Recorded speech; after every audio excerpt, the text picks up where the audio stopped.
सो आप सबका फिर से स्वागत है इस मिशन मटीरिया मेडिका सीरीज में। आज हम एक दिलचस्प रेमेडी जो हम कॉलेज डेज से पढ़ते आए हैं, नाट्रियम म्यूर, नमक, कॉमन सॉल्ट या NaCl, इन सभी नामों से हम इसको जानते हैं। आज इसके बारे में हम थोड़ी सी और जानकारी लेंगे, थोड़े से अलग तरीके से इसको जानने का प्रयास करेंगे और कुछ बातें आपको मालूम भी हो तो रिवीजन हो जाएंगी और जो बातें मालूम नहीं है वो एक अलग तरीके से जानने का प्रयास करेंगे। मैं हूँ डॉक्टर स्मिता जोशी और मैं आपके साथ जुड़ी रहूंगी अगले आधे घंटे। नमक के बारे में हमको मालूम है कि ये हमारे रोजमर्रा जिंदगी में बहुत ही इम्पोर्टेंट है।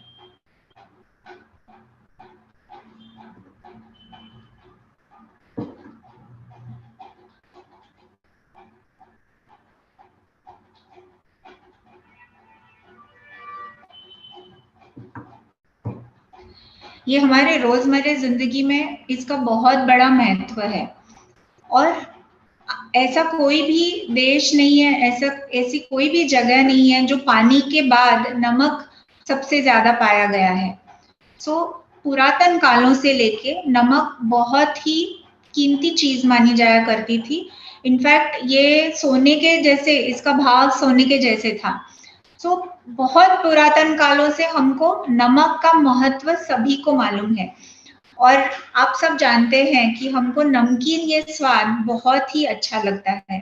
और एक चुटकुली की तरह एक जानकारी आपके लिए कि पहले के दिनों में जब फ्रेंच रेवोल्यूशन हुआ था, ऐसा मानना है या ऐसे कहा गया है कि सॉल्ट टैक्स लगाया गया था लुई द 16 के टाइम पे और इसके ऊपर से बड़ी सी लड़ाई हुई थी और वहां से हुई थी शुरुआत फ्रेंच रेवोल्यूशन की। और ऐसे भी बोलते हैं कि चाइनीज ये लोग जो है वो सॉल्ट के जैसे हमारे सिल्वर कॉइन्स, गोल्ड कॉइन्स होते हैं, ऐसे सॉल्ट कॉइन्स रहा करते थे।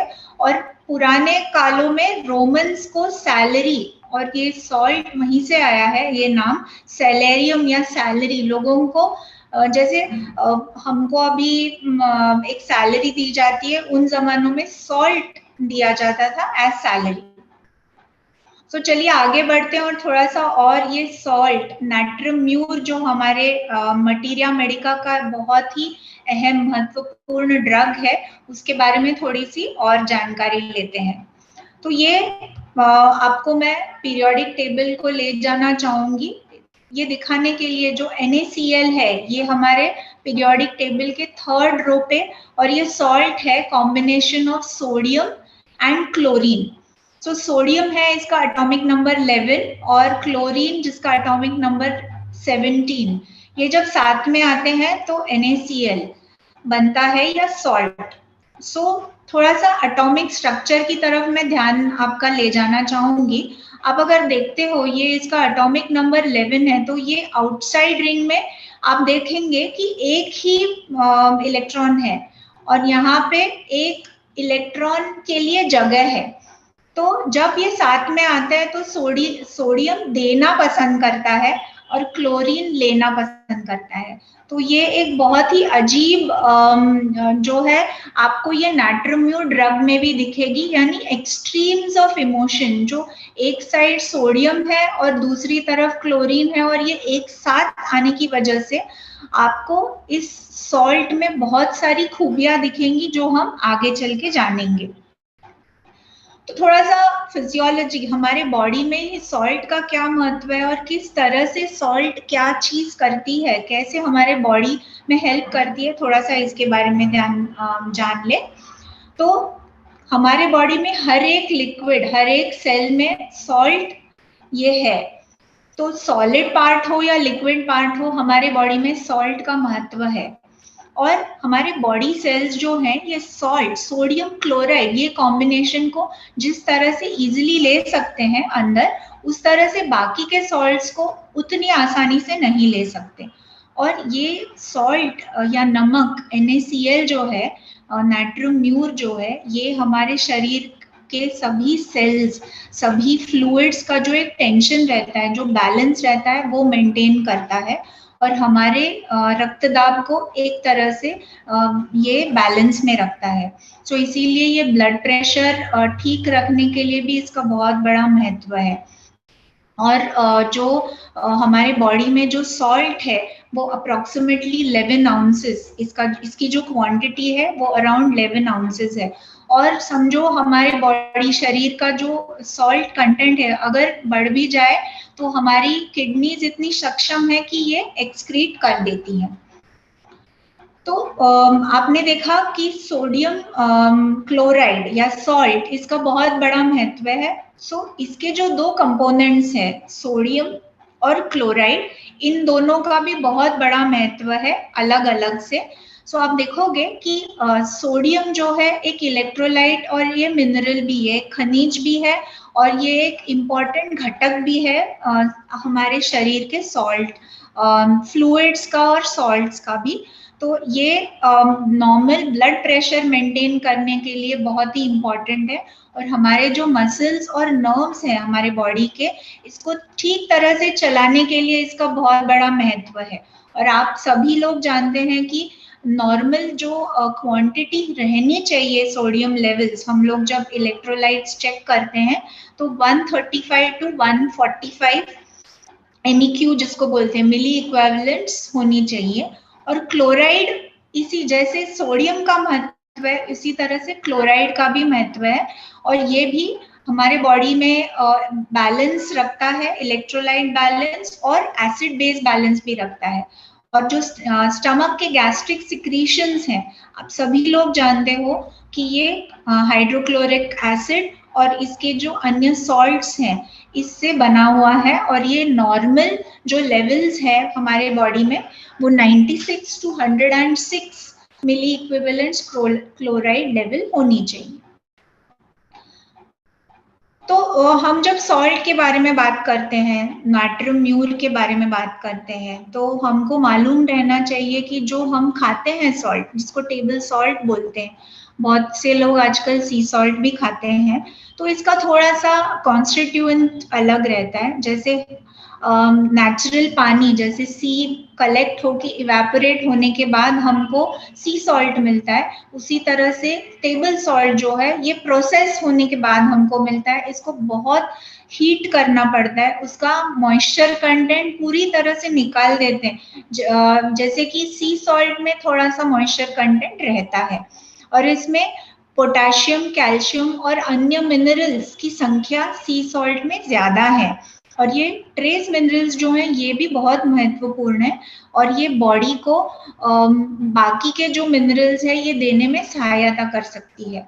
वैसे टेबल सॉल्ट जो है उसमें ज्यादा केमिकल्स है, इसका रिफाइंड, इसका एक प्रोसेस होता है, इसकी एक ट्रीटमेंट होती है पोटेशियम और सोडियम को लेके। और मोस्ट ऑफ द टाइम, बहुत बार इसमें आयोडाइड भी डाला जाता है, इसको आयोडाइज्ड सॉल्ट, ताकि जहां कहीं इसकी मात्रा कम है आयोडीन की, ये इसकी कमी टेबल सॉल्ट पूरी कर देती है। और इसमें आप देखेंगे कि टेबल सॉल्ट में डेक्सट्रोज, सोडियम बाइकार्बोनेट और कलर भी डाला जाता है। तो थोड़ा सा आगे नाट्रियम म्यूर के बारे में जानने के पहले आप सभी को मालूम है, फिर भी रिपीट करेंगे कि इसके यूजेस क्या है। हम जानते हैं कि सॉल्ट के बिना, नमक के बिना टेस्ट ही नहीं है, और अचारों में ये डाला जाता है। हर एक फूड जिसको बहुत देर तक रखना होता है, प्रिजर्वेशन के लिए यूज किया जाता है। ये टैनिंग इंडस्ट्री में यूज किया जाता है, डाई, ब्लीच बनाने में, पॉटरी, सोप और केमिकल इंडस्ट्री में यूज किया जाता है। और आप सब जानते हैं कि जो प्रोसेस फूड्स हैं, जो बाहर के फूड्स हैं, ये प्रिजर्वेटिव की तौर से यूज किया जाता है, इसलिए उसमें बहुत ज्यादा सॉल्ट। सो बहुत बार हम हमारे पेशेंट्स को बोलते भी हैं कि बाहर का खाना कम कीजिए क्योंकि इसमें बहुत हाई लेवल के सॉल्ट्स होते हैं। सो ये थी कॉमन जानकारी, और इससे आगे हम लोग बढ़ते हैं अपना फेवरेट ड्रग जो हम कॉलेज से पढ़ते आए हैं उसके बारे में जानेंगे, और वो है नाट्रियम म्यूर। तो जैसे कि पहले भी मैंने कहा था कि ये Na और Cl, सो 11th, सो ये फर्स्ट कॉलम है, और ये 17th कॉलम है, एटॉमिक नंबर सोडियम का 11 और ये 17 है। ये दोनों के कॉम्बिनेशन से बना हुआ सॉल्ट है और ये बहुत महत्वपूर्ण है क्योंकि अभी हम लोग पीरियोडिक टेबल के जो कैरेक्टरिस्टिक विशेषताएं हैं वो जानेंगे। और ये क्यों इम्पोर्टेंट है, क्योंकि हम जब इसको अच्छी तरह से जान लेंगे तो हम एक अलग इसका नजरिया इसको देखने का जानेंगे और हम ये बहुत अच्छी तरह से बहुत सारे कंप्लेंट्स में यूज कर सकते हैं। जो हम पढ़े थे कॉलेज में उसके साथ वाली ये जो जानकारी है ये हमको बहुत उपयोगी पड़ेगी। जैसे ये पीरियोडिक टेबल पे बहुत काम किया गया, यान शॉल्टन है, डॉक्टर शंकरन है, डॉक्टर गांधी है, इन्होंने ये पीरियोडिक टेबल पे काम किया है। और आप सभी लोग जानते हैं कि पीरियोडिक टेबल रोज से बना है और कॉलम से बना है। ओके, तो ये जो 7 रोज हैं पीरियोडिक टेबल के, ये हर एक रो का एक महत्वपूर्ण है। जैसे पहला रो है जो इसकी जो इश्यूज होती हैं, जो पेशेंट हमारे सामने आता है वो हमेशा अपनी एग्जिस्टेंस यानी वो इस पृथ्वी पे क्या करने आया है उसके बारे में ज्यादा बोलता है। जो सेकेंड रो के जो ड्रग्स हैं या जो मिनरल्स हैं, जो रेमेडीज हैं, ये सभी थोड़े से आपको थोड़ा सा उनमें बचपना दिखेगा। ये लोग जो बोलेंगे अपने बारे में ज्यादा बोलेंगे, इनको बहुत ज्यादा बाहर की दुनिया के बारे में मालूमात नहीं है। और जो थर्ड रो का जो इशू है वो ज्यादा करके नरिशमेंट। अभी आपने देखा कि जो नाट्रियम म्यूर है ये खाने में डाला जाता है जैसे खाना टेस्टी बने। तो खाना हम लोग जब हम किसी को केयर करते हैं, किसी आदमी के बारे में हमको उसका ध्यान रखना होता है तो हम उसके लिए अच्छा खाना बनाते हैं। सो ये जो रो है ये आइडेंटिटी, केयर और नरिशमेंट यानी इस व्यक्ति का जो मूल जो आइडेंटिटी है, जो हमको उसकी देखभाल करनी है, इन इश्यूज के बारे में ये रोज के जो मिनरल्स हैं ये इसके बारे में बात करते हैं। और बाकी के जो हैं जो 4th, 5th, 6th, 7th रो, आज हम इसके बारे में बात नहीं करेंगे। हम आगे के लेक्चर्स में, सेशंस में इसके बारे में बात करेंगे। और ये आपने जो देखा कि नाट्रियम म्यूर का जो सोडियम है ये 1st रो में है और क्लोरीन जो है ये 7th रो में है। जैसे लेफ्ट टू राइट जाओगे आप देखोगे कि ये डेवलपमेंट बढ़ते जाएगा हर एक मिनरल में, हर एक आदमी में जिसको ये रेमेडीज दिया जाएगा। तो लेफ्ट साइड के जो मिनरल्स है जैसे सोडियम है ये अपने आप को बहुत इनकेपेबल समझता है, बहुत छोटा समझता है। और वही जो 17th कॉलम जो क्लोरीन है वो अपने आप को काबिलियत तो है उसमें पर वो छोड़ देने की राह पे रहता है। अब मेरे से जुड़े रहिए, थोड़ा सा मैं नाट्रियम म्यूर के कॉन्स्टिट्यूएंट्स के बारे में और थोड़ा सा हम लोग बात करेंगे। तो आपने जैसे देखा पीरियोडिक टेबल में कि सोडियम जो है वो रो 3 और कॉलम 1 के मीटिंग पॉइंट पे है। और सोडियम नाट्रियम म्यूर के सभी जो इश्यूज हैं कि मैंने तो जन्म ले लिया है, मैं सेपरेट हूँ मेरे माँ से, पर मुझे ही मालूम नहीं मैं कौन हूँ। और जैसे आगे जाएगा, जैसे ये आगे हम जाके देखेंगे ये जो रेमेडीज है sodium, magnesium, aluminium, silica, phosphorus, sulphur, chlorine और आर्गन, ये जो रेमेडीज हैं इसमें इन सभी रेमेडीज में आप एक एक अलग अलग छटा देखते जाएंगे। सो जैसे आगे बढ़ेंगे हम रो में राइट हैंड साइड में, इनकी डिपेंडेंसी जो है ये कम होते जाएगी पर इन अ वे ज्यादा भी बढ़ सकती है। जैसे इनिशियली जो सोडियम है ये बहुत ही डिपेंडेंट है और ये कोई भी इसका जो कोई भी पर्सन है इसको एक पार्टनर हमेशा चाहिए। ये अपने माँ बाप पे डिपेंडेंट है, अपने पार्टनर पे डिपेंडेंट है, किसी पे भी डिपेंडेंट है। और इसीलिए आप देखोगे कि नाट्रियम म्यूर ये पर्सनालिटी भी बहुत ही ज्यादा डिपेंडेंट है। और क्लोरीन जो है इसका एलिमेंट इसका ऑपोजिट है। जैसे नाट्रियम सोडियम को अपनी आइडेंटिटी एस्टैब्लिश नहीं हुई है और क्लोरीन में अपनी आइडेंटिटी एस्टैब्लिश हुई है और इसको ऐसा बोलना है कि मेरी आइडेंटिटी तो है पर अभी मैं क्या करूं, आप लोग मेरे पे ध्यान नहीं दे रहे हो और मेरा ट्रस्ट तोड़ रहे हो। और ये ईगो डेवलपमेंट भी लेफ्ट टू राइट बढ़ते जाता है। सो आगे चल के देखते हैं कि आपने समझा कि नाट्रियम में स्ट्रक्चर डेवलप नहीं हुआ है, इसके लिए ये पकड़ के रहता है। बाहर तो आ गया है, अपनी माँ से तो ये छूट पाया है, पर इसको डर है कि मैं अब रह सकता हूँ क्या, इसीलिए ये हमेशा किसी और पे ये लैच ऑन होगा, किसी को पकड़ के रखेगा। और जो कॉलम 17 है, जो क्लोरीन है, आप देखोगे कि आपने देखा था इसके एटॉमिक स्ट्रक्चर में इसका एटॉमिक नंबर 17 था, तो इसमें एक इलेक्ट्रॉन की कमी थी। एक इलेक्ट्रॉन आ जाएगा तो क्लोरीन कंप्लीट हो जाएगा, तो इसका स्ट्रक्चर बड़ा है नाट्रियम म्यूर की हिसाब से। तो हमेशा क्लोरीन को एकदम ट्रैप, जैसे किसी ने जकड़ लिया हो, पकड़ लिया हो, और मुझे कोई नहीं है इस दुनिया में जिसके ऊपर मैं डिपेंड हो सकता हूँ, ऐसा फीलिंग हमेशा रहता है। और क्लोरीन का फीलिंग है कि मुझे किसी ने चोट पहुंचा दी हो या मुझे किसी ने तकलीफ दी हो, मुझे किसी ने फंसाया हो, तो हमेशा क्लोरीन का जो है 17th कॉलम में है, तो क्लोरीन हमेशा छूट जाना चाहता है, गैसियस फॉर्म में है, तो हमेशा वो कोई भी रिलेशनशिप के बाहर निकल जाना चाहता है। तो आप देखोगे कि नाट्रियम म्यूर इस रेमेडी में ट्रस्ट इश्यूज बहुत ज्यादा होते हैं।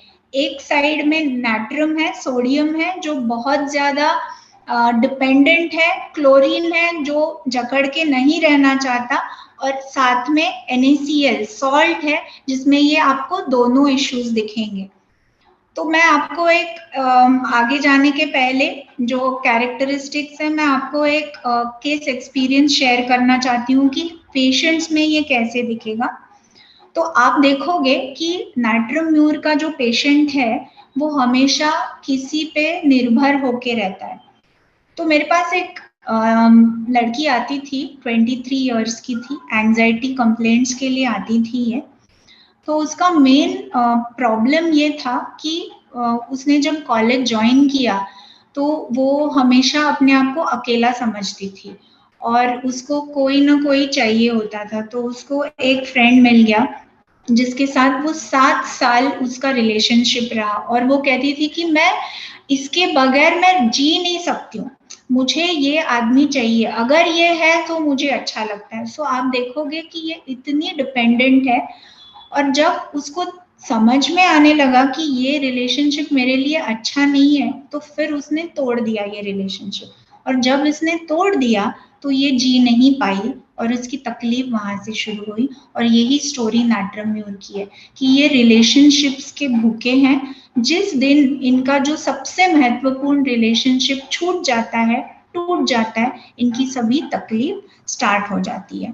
तो आप देखोगे कि ये रेमेडी ऐसे जैसे हमने स्कूल टाइम से, कॉलेज टाइम से पढ़ा है, जैसे natrium mur is the best remedy for disappointed love, क्योंकि इनको लव यानी किसी पे निर्भर होना इतना महत्वपूर्ण है कि अगर वो व्यक्ति नहीं हो, वो व्यक्ति इनके लिए माँ पिता, इनको जो नर्चर करेगा, वो ही एक व्यक्ति मेरे जिंदगी में ना हो तो मेरी जिंदगी कैसे कटेगी, तो इनको ऐसे लगता है। तो थोड़ा सा आगे चल के नाट्रियम म्यूर के बाकी के कैरेक्टरिस्टिक्स के बारे में देखते हैं और जनरलिटी। सो आपने देखा कि सॉल्ट, नाट्रियम म्यूर हमारे बॉडी में इसका क्या महत्व है, ये हमारे बॉडी के सभी फंक्शंस के लिए बहुत ही महत्वपूर्ण है। और जो न्यूट्रिशन है, जो खान पान है, जिसका जो पोषण है, वो इस पे डिपेंडेंट है। तो अगर ये ज्यादा मात्रा में ले जाए, सॉल्ट ले जाएं, तो इसमें बॉडी फूल जाता है, ड्रॉप्सी, इडीमा बन जाता है, और ये ब्लड पे भी इसका इफेक्ट हो जाए। तो ये कम मात्रा में रहे तो एनीमिया हो जाएगा, ल्यूकोसाइटोसिस हो जाएगा। सो जो मेन आज हम ये जानेंगे कि ये मेन जो पार्ट्स ऑफ द बॉडी है या मेन रीजन्स हैं जहां नाट्रियम म्यूर इफेक्ट करता है। तो पहले तो हमने देखा कि सबसे महत्वपूर्ण एरिया है जो माइंड है, उसके बाद आता है लिवर, स्प्लीन, फिर हार्ट और बाकी के जो आगे हम देखेंगे। तो आप देखोगे कि न्यूट्रिशन, हम जब न्यूट्रिशन की बात करते हैं तो डायबिटीज के लिए ये एक बहुत ही अच्छा रेमेडी है। ये लिवर पे काम करता है और मेनली आप देखोगे नाट्रियम म्यूर जो पेशेंट है ये बहुत दुबला पतला रहता है मोस्ट ऑफ द टाइम्स, और इसकी इन जनरल आप देखोगे कि इसके बाल बहुत ऐसे रफ रहते हैं, इसका चेहरे का जो रंग है बहुत ऑयली रह सकता है, उड़ा हुआ रह सकता है, इसके पेट ठीक नहीं रहता है और हमेशा पानी ये बहुत चाहता है और सॉल्ट इंटेक इसका बहुत ज्यादा रहता है। तो ये डायबिटीज के लिए बहुत अच्छी दवाई है। और माइंड, अभी हम आगे चल के इसका माइंड भी देखेंगे कि इसके माइंड के क्या क्या सिम्टम्स हैं। तो सभी जो कंडीशंस हैं जहां हमारे शरीर से जो फ्लूइड हमारे शरीर का है वो निकल जाए, इन सभी कंडीशंस में नाट्रियम म्यूर एक बहुत ही इम्पोर्टेंट दवाई है। तो ऐसे कौन से कंडीशंस है, जैसे अगर बहुत ज्यादा डायरिया हो गया या जैसे डिहाइड्रेशन हो गया किसी वजह से, बहुत धूप में हो और आपने पानी नहीं पिया है, जहाँ के शरीर के वाइटल फ्लूइड्स निकल गए हों, या लेडीज की माहवारी के टाइम बहुत ज्यादा ब्लीडिंग होने की वजह से लॉस हुआ हो, या सीमेन निकल गया हो, तो इन सभी कंडीशंस में नाट्रियम म्यूर बहुत ही अच्छी तरह से काम करता है।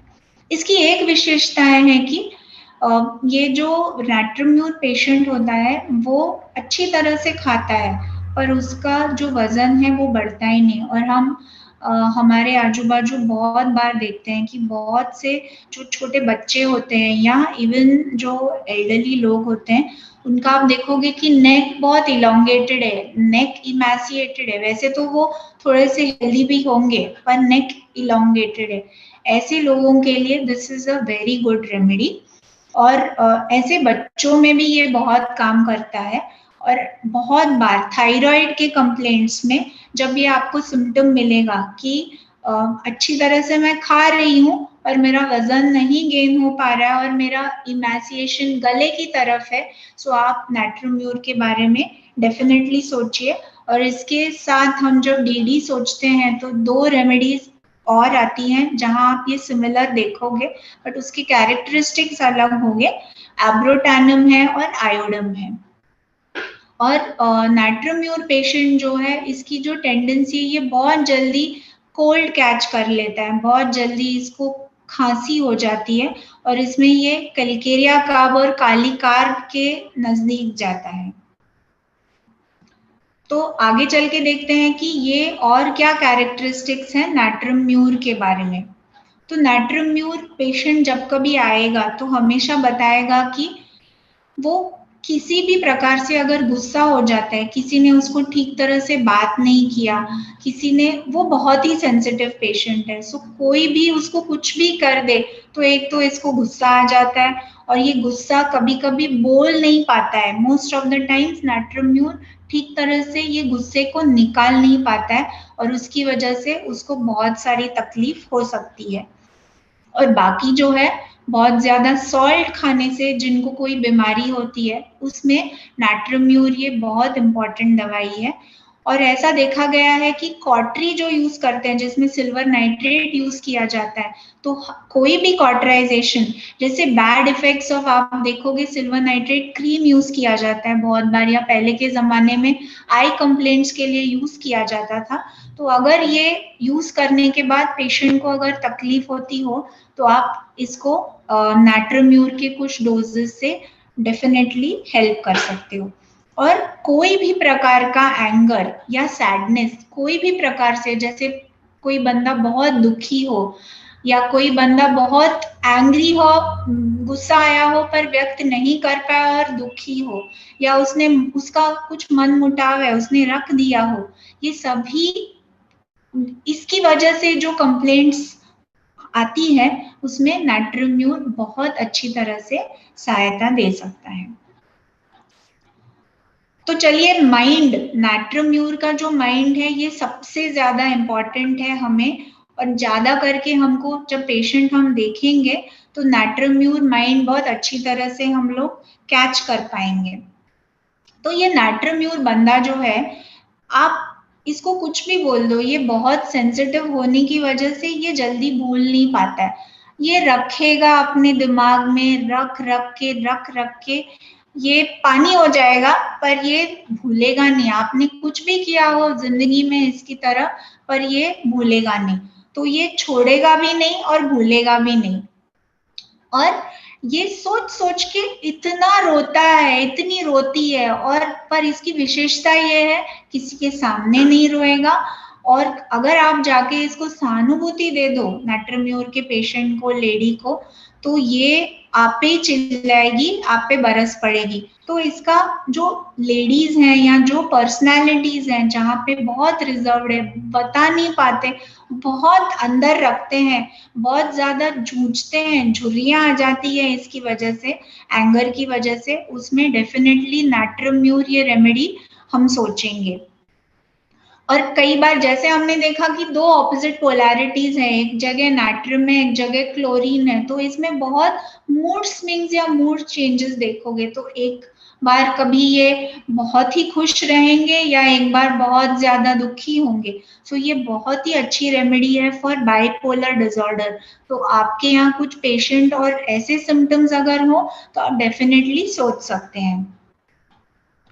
और आप देखोगे कि ये जो व्यक्ति है, एक तो ये हमेशा सोचने की वजह से बहुत ज्यादा गुस्सा है, बहुत ज्यादा थिंकिंग है, बहुत ज्यादा सोचते हैं कि किसी ने मुझे क्या तकलीफ दी, क्या किया मुझे, और ये जो आइडिया उनके मन में कि मैं इसको कैसे दूं, समझो लैकेसिस है तो वो ऐसे सोचेगा और वो दे भी देगा। पर नाट्रम्यूर ऐसे कर नहीं सकता। आपने देखा कि ये थर्ड रो में है, बच्चों जैसा इनका बिहेवियर कभी कभी रह सकता है, तो ये दे नहीं पाते, गिव बैक नहीं कर पाते, इसके लिए हमेशा सोचते रहते हैं, और उसकी वजह से ये ब्रूडिंग टेंडेंसी जो है वो वहां से आती है।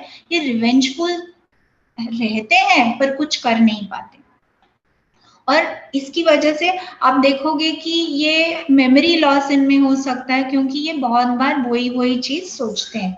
और बहुत बार नाट्रम्यूर लेडीज स्पेशली देखेंगे तो एक रूब्रिक है रेपर्टरी में, मैनिश हैबिट्स ऑफ फीमेल्स या मैनिश गर्ल्स। सो ये थोड़ा सा इनका टेंडेंसी है कि ये लड़कों जैसा व्यवहार करते हैं, सोचते हैं कर नहीं पाते। तो ये नाट्रम्यूर की खासियत है। और बहुत बार इनको जो पुरुष हैं, जो मेन हैं, इनसे थोड़ा सा हेट्रेड रह सकता है बिकॉज ऑफ प्रायर एक्सपीरियंसेस। और एक जो नाट्रम्यूर पर्सनालिटी हमेशा बताएंगे, जो जब कभी हम हेडेक के बारे में सोचेंगे, कोई पेशेंट आके अपने को बता देगा, अगर कोई बच्चा बताएगा, स्पेशली स्कूल जाता हुआ बच्चा, बच्ची है स्पेशली, तो आप जरूर नाट्रम्यूर के बारे में सोचिएगा। और ये नाट्रम्यूर की हेडेक की जो विशेषता है कि एक तो बहुत जब पढ़ाई बढ़ जाती है बच्चों की, या बहुत बार ये लोग धूप में जब निकल के आते हैं, चलते चलते आते हैं, तो ये हेडेक उसकी वजह से, और वो आपको बताएगा कि ये एक तो ये हेडेक जैसे हैमर टक टक टक टक ऐसे दुखता है। और ये हेडेक और एक इसकी विशेषता ऐसी है कि ये जनरली फीवर्स के टाइम भी इनको हेडेक रहता है, और ये सुबह से लेके शाम तक ये हेडेक रहता है, शाम के बाद हेडेक चला जाता है। और बहुत बार ऐसे हो सकता है कि स्पेशली लेफ्ट साइड का हो। और माइग्रेन में आप सभी को मालूम है कि ये बहुत अच्छी दवाई है, और इसमें थोड़ा सा अंधेरा जिगजैग मूवमेंट दिखता है, और थोड़ी देर के बाद रेस्ट करने के बाद, लाइट बंद करने के बाद ये चला जाता है। बहुत बार पेशेंट आपको बताएगा कि ये जो हेडेक है, मुझे अगर यहाँ पसीना आ गया या मैंने थोड़ा सा खाना खा लिया, फास्टिंग की वजह से ये हेडेक आ सकता है, और खाना खाने के बाद इनको आराम आ जाता है। पर ये जो टंग है, आप देखोगे नाट्रम्यूर का, ये टिपिकल हम कॉलेज से पढ़ते आए हैं कि ये ज्योग्राफिकल टंग इसको बोलते हैं, या ringworm on the tongue, mapped tongue इसको बोलते हैं। तो इसमें बाकी की भी दवाइयां हैं। और ये टंग आप देखोगे कि ये पेशेंट बहुत बार बोल नहीं पाएगा, थोड़ा सा हैवी लगता है इनको टंग। ये बात करने के टाइम इनको थोड़ा सा वो मोड़ने में डिफिकल्टी आती है, तो आपको इनकी स्पीच थोड़ी सी थिक लगेगी, हैवी लगेगी। और ये बहुत बार बताएंगे, डॉक्टर साहब मुझे ऐसे लगता है कि यहाँ पे कुछ अटका हुआ है और मैं निकाल नहीं पा रहा हूँ। तो बाकी के अगर कैरेक्टरिस्टिक्स और ऐसा टंग दिखे या ओनली ऐसा टंग दिखे, तो प्लीज आप नाट्रोम्यूर इस दवाई के बारे में सोच सकते हो। ये और एक बहुत ही अच्छी दवाई है जो स्किन और हेयर कंप्लेंट्स के लिए, यानी एलोपेशिया जो आफ्टर प्रेगनेंसी पाई गई है, it is a very good remedy. और ये आपको बताएंगे, स्पेशली लेडीज आपको बताएंगी कि जब ये वीनिंग शुरू कर रहे हैं या प्रेगनेंसी में जैसे लेटर पार्ट की तरफ, या बच्चा अभी फीडिंग बंद कर दिया है बच्चे ने, तभी जिसको टिलोजन एफ्लूवियम बोलते हैं, वो जब बहुत जड़ने लगता है बाल, this is one of the main remedies. और उसके साथ अगर बाकी के कैरेक्टरिस्टिक, जैसे पेशेंट आपको बताएगा कि डॉक्टर साहब मेरा चेहरा आजकल चिकना हो गया है, मेरे नेल्स टूटने लगे हैं, क्रैक्स आ गए हैं, तो ये बहुत ही अच्छी दवाई है, आप सोच सकते हो उसके बारे में। और एक स्किन की जो विशेषता है नाट्रोम्यूर की, तो पेशेंट आपको जब बताएगा कि वॉट्स जो हाथ पे, जो पाम्स पे वॉट्स हैं, तो फॉर दैट नाट्रोम्यूर बहुत ही अच्छी रेमेडी है। और आप देखोगे कि ये बहुत अच्छी रेमेडी है सोरियासिस, और स्पेशली स्कैल्प सोरियासिस, जो मार्जिन या बॉर्डर या यहाँ पे जो पाया गया है, उस सोरियासिस के लिए ये बहुत ही अच्छा फायदा करता है। और ये एक्जिमा आप देखोगे कि स्पेशली आपको पेशेंट बताता है कि डॉक्टर हम लोग ना ट्रिप के लिए गए थे, हम लोग बीच पे गए थे और वहां से आने के बाद मुझे तकलीफ शुरू हो गई है, या बच्चे बोलते हैं आपको। और आप देखोगे बुक्स में मेंशन है कि सीशोर एग्रेवेशन और आपको बहुत बार एमिलियोरेशन भी दिखेगा। तो वहां जाने के बाद बहुत बार या पेरेंट्स बताते हैं कि डॉक्टर साहब इसको एक्जिमा हुई थी और वहां जाने के बाद ठीक हो गया। और ये बहुत ही अच्छी दवाई है फॉर अर्टिकेरिया, और जो एक्सरसाइज के बाद ददोड़े आते हैं अर्टिकेरिया, इसके लिए ये बहुत अच्छी दवाई है। और आपको मालूम है कि बच्चों में जो हैंग नेल्स हैं, जिनको ये ऐसे निकालने की आदत है, इसके लिए भी ये बहुत अच्छी दवाई है। और नाट्रोम्यूर पेशेंट का जो स्किन होता है वो बहुत ही ड्राई होता है, और उसकी वजह आपने देखी है कि अगर बॉडी में सॉल्ट की मात्रा उसका इम्बैलेंस हो, मॉइस्चर लेस हो, तो स्किन ड्राई हो सकता है। ये ड्राइनेस की वजह से नाट्रोम्यूर पेशेंट्स में स्टूल बहुत, जो इनका जो स्टूल्स रहते हैं वो ड्राई, थोड़ा सा हार्ड रहता है, डिफिकल्ट रहता है, और एनल एरिया पे वहां ऐसे फटा हुआ सेंसेशन आ सकता है, और बहुत बार इनको गैसेस की भी तकलीफ हो सकती है। So it is a very good remedy for constipation. इसके साथ इसका जो पेन है, ये नाइट्रिक एसिड की तरह बहुत शार्प शूटिंग पेन है, सो ये बहुत अच्छी रेमेडी कॉन्स्टिपेशन के लिए, फिशर्स के लिए भी है। और यूरिनरी कंप्लेंट्स जो नाट्रोम्यूर के हैं, क्योंकि नाट्रोम्यूर पेशेंट बहुत शाय है, बहुत ही सेंसिटिव है, जिस रूम में अगर कोई रहा हो, अगर टॉयलेट है जहां आजू बाजू समझो लोग बैठे हो, तो पेशेंट जा नहीं पाता है, बहुत देर तक रुकेगा, अगर उसको आवाज सुनाई दे रही है तो वो पास नहीं कर पाएगा। और उसकी जो ऑपोजिट एंड, तो आप देखोगे कि ये दोनों स्पेक्ट्रम, जैसे कुछ चीजें ये कर ही नहीं पाएगा, दूसरे साइड पे इनवॉलेंट्री यूरिनेशन भी हो सकता है। और ये जो जेनाइटल कंप्लेंट्स हैं, जैसे हमने सेपिया में देखा है कि ये लेडीज हैं, आपको बताएंगी कि मुझे ऐसे क्रॉस लेग बैठना पड़ता है, क्योंकि हर सुबह मैं जब उठती हूँ तो मुझे ऐसा लगता है कि यूट्रस निकल जाएगा या कंटेंट्स निकल जाएंगे। और जो मेल्स होते हैं वो आपको बताएंगे कि उनके सेक्सुअल ऑर्गन्स जब एक्चुअली कांटेक्ट रखते हैं कि सेमाइनल एमिशंस हो जाएंगे या एमिशन रिटार्ड हो जाएगा या उनके ऑर्गन्स में बहुत ज्यादा वीकनेस ये लोग महसूस करते हैं। और ये हमारा फेवरेट रूब्रिक हम पहले से देखते आए हैं और हमको पेशेंट्स हमेशा बताते हैं कि नाट्रियम म्यूर पेशेंट जो है वो बहुत इनसिक्योर रहता है, अपने पेरेंट्स पे डिपेंड होता है, अपने पार्टनर पे डिपेंड होता है, अपनी फैमिली पे डिपेंड होता है। नाट्रियम म्यूर पेशेंट जो है उसके लिए अपनी फैमिली जो है, अपने लोग जो है, उसकी आइडेंटिटी उस पे, उसका वजूद जो है उन पे निर्भर रहता है। तो हमेशा उसको ऐसे लगता है कि कोई ले जाएगा, कोई उसके घर में आके घुस गया है और वो ले जाएगा, और ये क्लोरीन एलिमेंट से भी आता है। और एक जो इम्पोर्टेंट रूब्रिक है जो आपको पेशेंट बताएगा कि उसको सपने आते हैं एज इफ बहुत ज्यादा उसको प्यास लगी है और वो प्यास बुझा नहीं पा रहा है और उसको बियर खाने पीने का मन लग रहा है। तो ये जो 2-3 सिम्टम्स है, जैसे हम हमेशा बैक पेन जब हम सोचते हैं तो एक रेमेडी जो हमारे ध्यान में आती है, सेपिया तो बहुत अच्छी रेमेडी है, रस्टॉक्स। हमेशा जब हम सपोर्ट के बारे में सोचते हैं तो एक रेमेडी जो बहुत इंपॉर्टेंट है इन दोनों के जैसे ही, जैसे रस्टॉक्स, सेपिया, जहाँ पेशेंट को सपोर्ट से बहुत अच्छा लगता है। आप अगर देखोगे नाट्रियम म्यूर आपको हमेशा बताएगा कि कोई भी चीज में मुझे सपोर्ट की जरूरत है। और अगर आपका पेशेंट आया और उसने कहा कि बैक पेन में सपोर्ट से मुझे आराम आता है, मैंने अगर बांध लिया तो मुझे अच्छा लगता है, और बाकी के अगर सिम्टम्स जो हमने अभी तक पढ़े हैं, तो it is a very good remedy which we can think of. और उसके साथ में जो पाम्स है नाट्रियम म्यूर पेशेंट के, सिलिका के जैसे बहुत गर्म है हाथ लगाने से और बहुत ज्यादा उस पर पसीना आता है। और पेशेंट आपको बताएगा कि डॉक्टर साहब मेरे घुटनों में ना कट कट आवाजें आ रही हैं।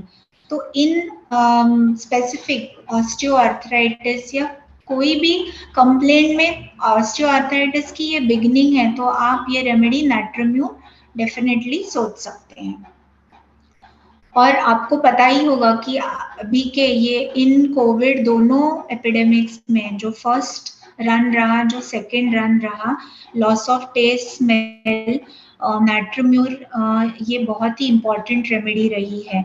तो बहुत बार कोई आपका जो फीवर है पूरी तरह से जा नहीं रहा है, जैसे आफ्टर इफेक्ट्स जिसको बोलते हैं, तो उसमें आप अगर कुछ डोजेस नाट्रियम म्यूर के दे दो तो ये ओल्ड ट्रीटेड फीवर्स बहुत अच्छी तरह से कवर हो जाते हैं। और ये फीवर की विशेषता ऐसी है कि एक तो हमने पहले पढ़ा कि हेडेक रहता है फीवर में, और दूसरी चीज आप देखोगे कि ये फीवर ब्लिस्टर्स आते हैं, जैसे यहाँ पे पूरा सा हर्पीस, कोल्ड हर्पीस के जैसे, और लिप्स ड्राई, और दोनों लिप्स पे आपको क्रैक दिखेंगे। हमेशा बोलते हैं कि लोअर लिप पे क्रैक दिखेगा, पर आप जब पेशेंट देखोगे तो दोनों लिप्स पे आपको क्रैक दिखेगा। और बहुत बार ये जो सन फीवर जैसे बोलते हैं या सन हेडेक, सन में बहुत देर रहने से, धूप में बहुत देर रहने की वजह से जो फीवर आता है, उसके लिए ये बहुत हेल्पफुल है। और ये आपको मालूम है कि नाट्रियम म्यूर पेशेंट्स में सॉल्ट का क्रेविंग बहुत रहता है, और इनको फैटी फूड, जो बहुत वेट फूड है, तो आपको पेशेंट आके बताएगा कि डॉक्टर साहब मुझे सूप्स जो है या ऐसे बहुत चिकनाई है वैसे फूड्स पसंद नहीं है, मैं ड्राई फूड ज्यादा पसंद करता हूँ, जैसे क्रंची फूड है, जैसे राइस है, मैं उसको ज्यादा पसंद करती हूँ।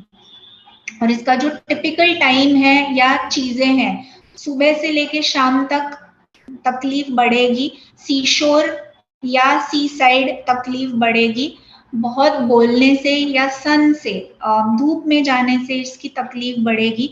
आपने देखा कि हेडेक के कंप्लेंट्स पढ़ाई जब बढ़ जाती है तो बढ़ सकती है, और ओपन एयर जैसे पल्सर इलाके जैसे ही बाहर आप चले जाओगे तो ये पेशेंट को आराम रहता है। और फास्टिंग ये ऐसा रेमेडी है जिस पेशेंट आपको बताएगा कि डॉक्टर साहब मैंने कुछ खाया नहीं तो मुझे अच्छा लगेगा। और राइट साइड सोने से आराम आता है। इसका जो अफेक्शन है, it is affected side, right side अगर अफेक्टेड है तो इसको अगले साइड में आराम आएगा। जैसे ब्रायोनिया का पेशेंट आपको बताएगा कि डॉक्टर साहब मेरा लेफ्ट साइड दुख रहा है, पर मैं अगर राइट साइड दुख रहा है, राइट साइड में मैं सो जाऊं तो आराम आएगा। पर ये पेशेंट आपको बताएगा कि जिस साइड दुख रहा है उसके ऑपोजिट साइड लेट जाऊं तो मुझे अच्छा लगेगा। और ये बहुत ही महत्वपूर्ण है, हम जब ट्रीटमेंट देते हैं कि हमें मालूम रहना चाहिए कि कौन सी रेमेडीज नाट्रम्यूर के पहले देना है, कौन सी रेमेडीज नाट्रम्यूर के बाद देना है। सो एपिस जो है ये नाट्रम्यूर के पहले भी अगर इंडिकेटेड हो तो आप दे सकते हो, जैसे कि अर्टिकेरियाज है, और बाद में भी बहुत अच्छा काम कर सकता है।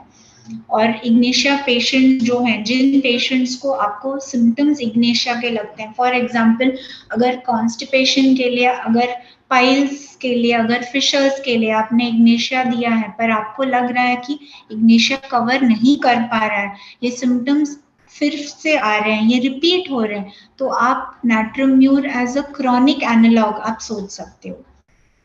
आप इसको सेपिया के कॉम्प्लीमेंट्री, तो सेपिया और थूजा आप सोच सकते हो। और एलन्स की नोट्स में ऐसे मेंशन किया गया है कि अगर हेडेक्स में आपने नाट्रम्यूर बहुत बार दिया गया हो और पेशेंट को आराम नहीं आ रहा हो तो आप जरूर नक्स वोमिका के बारे में सोचिए। और एक रेमेडी है जो हम आगे बात कर सकते हैं, जो नाट्रम्यूर से बहुत मिलता जुलता है, sea water, that is aqua Marina.